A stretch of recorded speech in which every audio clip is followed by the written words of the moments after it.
Welcome back to Grassroots Media. Welcome to this year's edition of the Greene County Express Dalton Ramsey Show, where we cover everything on the diamond with the South Greene Rebels baseball team. As always, I'm joined here with Rebels head coach Dalton Ramsey. Coach, What's going on? glad to be back. Hey, long time no see, man. I know, it's been a little long. I think it's been since first week of May last year we've sat down and done an interview, but we're back. Spring ball started again. Before we get into the games, I want to talk about the team just like we usually do. Just take me through the team, take me through the lineup. You got some young players in there that are getting a lot of reps. You've got a few seniors that we've seen before, such as Dustin Crum and Greene Rader up there. Talk about the team, take me through, and what you expect the rest of the year. Yeah, I've got 5 seniors this year, and all 5 seniors have contributed pretty heavy to this team. I've got a lot of juniors this year that's second-year starters. Like you said, I've got some young guys mixing in there. It's all around, I've got a good team. Mm-hmm. I've kind of made my rosters out different ways, lineups different ways, and stuff like that. I feel like every single position has a backup if I need it. And then I have a bunch of guys that are two-way players that they can go outfield, infield pitchers. I've got 3 or 4 catchers that are really good.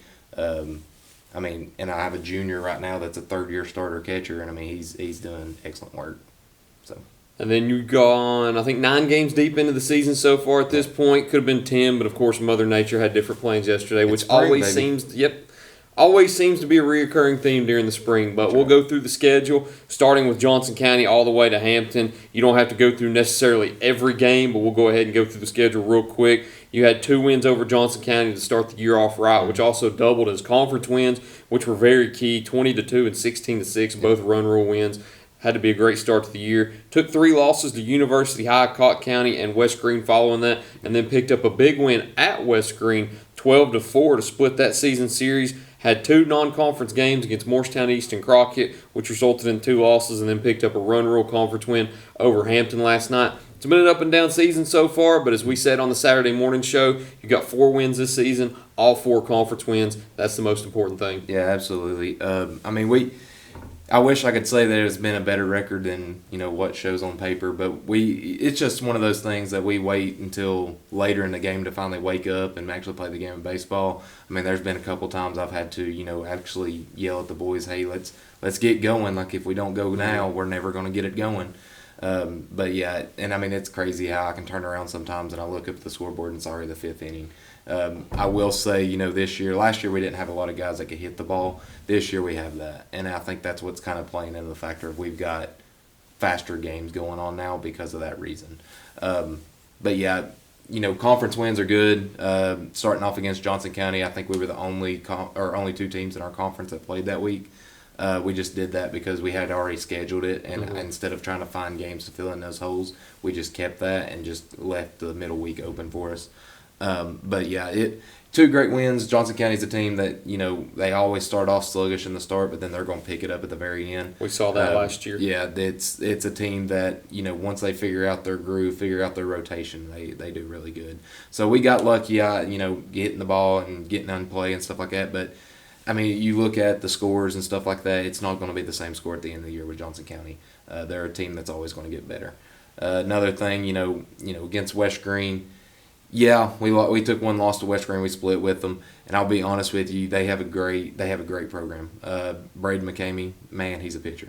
He can throw strikes, and he'll mix his speeds very well. That just threw us off, and it caused us to be a little bit slower. But at the same time, we went ace versus ace. We threw Dustin against him. And it was one of those things that Dustin did his job perfectly. And I think we told you that, after that game. 70 of 90 pitches were strikes. That's something around, I think I wrote 77, 78%. Whenever you have that in a game, you can't be mad at what the outcome is. No, and we know going into every game because, our losses this year, you look at our competition, they've pretty much been higher competition. I think minus 1 or 2. And, it's one of those things that I wanted to play better teams because once we get in the postseason, we get past, our conference, or we get past, even late season our conference, we're going to be facing better teams. So I've made our schedules where we're playing harder teams, and some of those games that we probably could have won if we would have woke up and actually come out ready to play, and we cut back on our timely errors, our dumb mistakes that kind of just cost us a few runs here and there that we just can't ever get back. Yeah. But overall, though, if you think about it, go up there and we play Crockett 9-10. You know, we went in a five. That's what I was going to say. You talked about you've been hitting the ball a lot more this year, and it doubles up with what you said about playing up. You lost that game 10-9. When you lose the game 10-9 to, I think, correct me if I'm wrong, Crockett's a 3A opponent at the moment. I mean, they're right there on that border. Yes, they're right there with 3 and 4A. Whenever you put 9 runs on a 3A team and it results in a loss, of course you're not going to be 100% happy at the end of the day because you have that loss. But I mean, you're hitting the ball really well against a 3A opponent when you're playing up like that. Absolutely, and I mean the thing is, you know, we gave up 5 runs in the very first inning. So you already have dug yourself a hole that it's hard to get out of. But I was proud of our boys for coming back and fighting. Did we see their absolute best? Absolutely not. But did we scare them enough that they had to put in some guys that, you know, they normally throw conference later, you know, middle reliefs guys? Absolutely we did. And I think it showed us as a team that we're able to fight back and get better. But yeah, and then, you know, obviously after those games, the Cott County game, I don't know if I got to tell you this or not. You told me there was a weird stat that you wanted to mention. There's a huge weird stat. Did you know that you can throw a no-hitter and still lose by 4? Yeah, go ahead and laugh. Possible. Go ahead and laugh because it just happened. Possible. Yeah, we threw a no-hitter. You know, our field was playing great. We had a couple middle relief guys that, you know, I told to get loose. And, you know, we just kind of, I don't know if we just didn't think or take it serious and brought them in, and we wound up walking a couple of runs in, man. It was, our field did an excellent job that game. It was our pitching that failed us on that game. But, again, it's baseball. It's going to go crazy. It's you're going to have a bad pitcher come in. You're going to have to fix. You're going to have to battle it back. You just unlucky for us. It was 2 in a row, and it was hard for us to dig ourselves out of that hole. So, but I was proud of us in the way that our field played that game. It was just our pitching. If we would have done a little bit better, but yeah, fun fact for the year is you can throw a no-hitter and still lose by 4. I saw that once in the minor leagues last year where they scored a lot. I've seen it in the major leagues one time before, but it was a very low-scoring game. It was like 2-1 or something like that. But lost that one 6-2 against a quality opponent. Lost the game against Morristown East, coincidentally enough, 6-2 also. We talked about Crockett 10-9. Those are 3 teams that you've scheduled up, and then the one team that you've scheduled below you is University High. And, man, if you're from the area and you know UH is just a powerhouse in 1A. They're a perennial state tournament team every year. Yep. I don't know how many they've made it in a row now, but, man, it's got to be some unworldly number of state tournament appearances. Absolutely. I love playing against them. They're coming in, and it's kind of funny. I mean, if you think about it, you know, we're playing here at South Greene. We have our plyo balls, we have our armbands and stuff like that.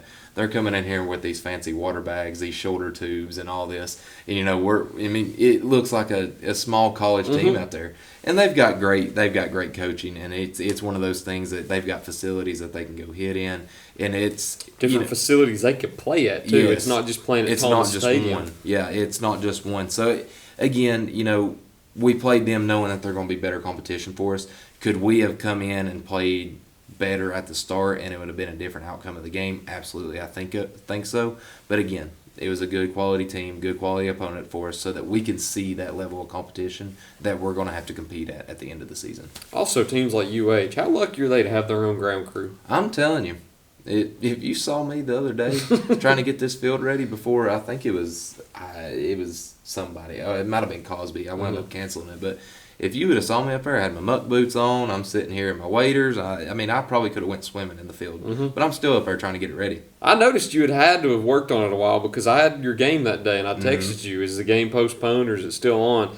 And it was a little while before you texted me back. I was like, man, he must have been working on that field, busting his butt to try to get it ready. I'm telling you, it's hard work, and it's, you know, I love it though. I mean, luckily I've kind of put some brick dust on our field, and you know, I've done the different minor things that's enhanced the drainage on our field.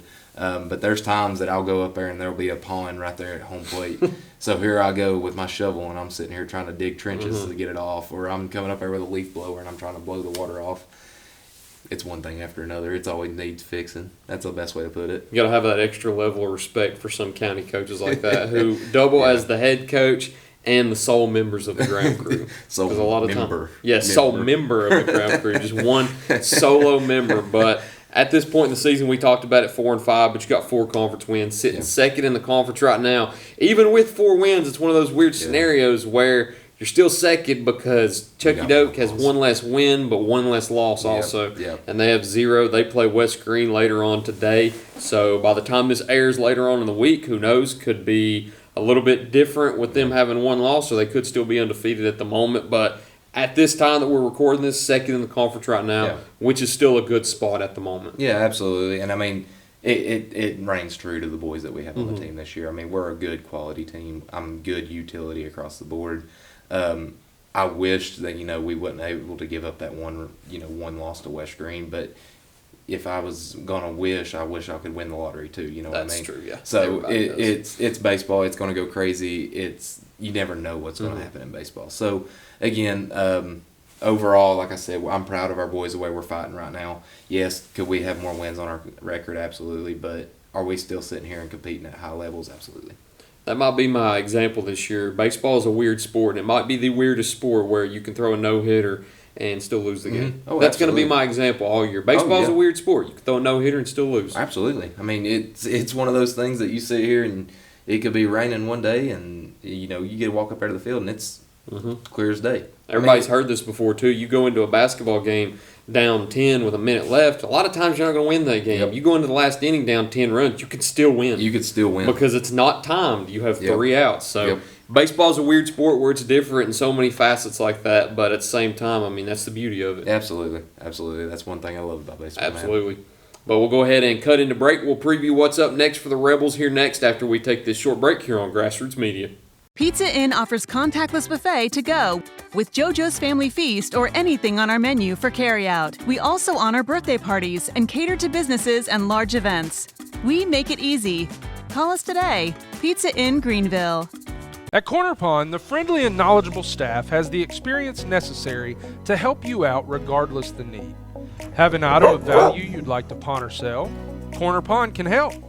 They pawn numerous items of value, including firearms, tools, ammunition, silver, coins, and much more. When you walk through their doors, you'll find well-stocked shelves full of electronics, gaming systems, fishing and hunting equipment, car audio and accessories. And don't forget about the room full of guitars and basses and amplifiers, or their outside lawn and garden equipment. Corner Pond is a case knife dealer and carries numerous used knives as well. Stop by and let the friendly staff at Corner Pond help you today at 432 East Bernard Avenue, Greenville, Tennessee. Welcome back to Grassroots Media, and welcome back to this week's edition of the Greene County Express Dalton Ramsey Show, where we cover everything on the diamond with the South Greene Rebels. As always, I'm joined here with Rebels head coach Dalton Ramsey. We need to get Coach Carson on the show again this year. I thought about texting him today. He's supposed to be at practice today. I thought about texting him and saying, he was on the first one last year, and I think it was the only one he was on. We need to get him on a few this year. We will. I think that was the episode we tried that peanut butter cake last year. It was. That was so good. That was good. I actually have her doing my cake for my wedding now. Really? That's awesome. Yeah, it's going to be a good cake. Exactly. It's going to be an amazing cake. That's right. Let's talk about the schedule up ahead. Until next Wednesday when we come back in here, you've got Hancock County, Cherokee, and Washburn. Yeah. Got 2 of those on the road. 2 pretty long road trips, too. Yeah. Going to Sneedville to play Hancock County, and then going to Washburn to take on them. In the middle of that, you've got a home game sandwiched between those. You've got Cherokee. Talk about each of those 3 games. They're all non-conference, so the good thing is if you drop 3 losses, they're not going to count towards those conference records. But at the end of the day, you still want to win every game. So talk about what you expect in those 3 games. So, I mean, Hancock, we scrimmaged them earlier in the year. It's one of those things that we're playing them so that we can get more reps. We've talked about it. We've got a long drive. There's going to be games that we're probably playing. Even if we make it deep into the season, we may be taking a 2-hour bus trip to play. And, we want to be able to get off that bus and be prepared to play that game. So I'm got those 2, longer trips to play Hancock and Washburn. And, I'm wanting us to come out with the same mentality that we're going to come into against Cherokee. Cherokee's a great 3A team, for 2 years now. They've been making regional runs. So now we're trying to make our regional run as South Greene Rebels. So why not play a team that's been in our same shoes and now is trying to build the same program? Why not go play a team like that and see what the competition is like? You know what I'm saying? But like I said, I've played up this year for a reason. It's for us to get better and play better competition. So therefore, I'm playing Cherokee to get that sandwich in between of going down. We're going to come back up to 3A and play them. And I'm wanting to see our boys adjust and be able to play better. So that'll be an important thing to look out for too. I never thought of it in that aspect because you have 2 1A games and then you have that 3A in the middle. It's kind of different to where if you had the two 1A games and a 3A, you can kind of, I wouldn't say coast through those 1A games because you understand that they're lower classifications, but with it being 1A, 3A, 1A, you kind of have to adjust to the hitting, to the pitching. The pitching's going to be a little faster. They're going to put more barrels on the ball than you would expect out of a 1A team. So that is something to look forward to. I've never thought about it in that aspect. I mean, it's one of those things that if you can't adjust in, that quick a span of time, who's to say, how are you even going to try to attempt to adjust in a game? Mm-hmm. So if I can, adjust over a day, 3-day, 4-day period, if I can adjust like that, okay, now let's start condensing that more into the game. Let's make that more game-like. Okay, they just put in a guy that was throwing 75. Oh, now they're putting in a guy that's throwing 80. Let's make that adjustment quick. So that's one thing I'm doing it for. So, yeah, it's going to be fun. It's a pretty little neat scheduling tactic you got, but you got Hancock County on Thursday, Cherokee on Friday, and then Washburn on Tuesday. Got a 3-game slate. Hopefully we sit down here next time and talk about 3 more wins. But until then, Coach, I appreciate you once again. Hampton also. Yeah. Hampton got rained out on Tuesday. Yeah. Been rescheduled April 22nd at 4:30. So if you've got a printed out schedule, go ahead and mark that down. Are you still one of the old school coaches who has a printed out schedule and you write the win losses there beside it? I am too. Oh, yeah. I am too. I'm not afraid to admit that. You know what's even crazier? What's that? I got green for wins, red for losses. I do the same. Every schedule. Right. I have red and green Sharpies. Yep. You do the thin Sharpies or the thick Sharpies? I do the thin because if you don't do the thins, it bleeds through a lot easier. I'm telling you, man. You know the color, but it just don't look as good. It don't look as good. That's right. When it you don't look as clean. clean. Exactly. Yeah, that's it. I'm glad somebody else does the same thing I do. I'm glad I don't feel like I'm the only one who's acting 40 years above my age with the old school printed schedules with the win-loss in different Sharpies. And I still got the calendar sitting on the desk there that I still write the W's and L's in. I could see that too. Yep. I think that's all we've got. Coach, once again, appreciate you sitting down with Absolutely. me. Thank you all for watching this week's edition of the Greene County Express Dalton Ramsey Show. Look forward to seeing y'all next time here on Grassroots Media.